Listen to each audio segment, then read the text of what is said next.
যশোরের শার্শায় উলসি খাল খনন উদ্বোধন করলেন প্রধানমন্ত্রী। স্থানীয়দের উচ্ছ্বাস, বিকেলে বিএনপির জনসভায় যোগ দেবেন তারেক রহমান।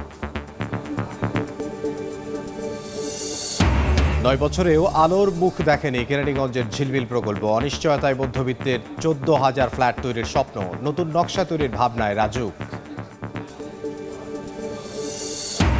বিএনপি কর্মী হত্যার দুদিনের মাথায় চট্টগ্রামের রাউজানে এবার যুবদল কর্মীকে খুন। কুমিল্লায় কাস্টমস কর্মকর্তা বুলেট বৈরাগী হত্যার ঘটনায় গ্রেফতার ৫।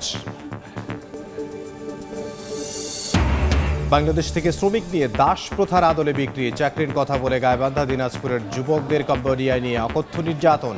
স্থানীয়দের চক্রের খোঁজে পুলিশ।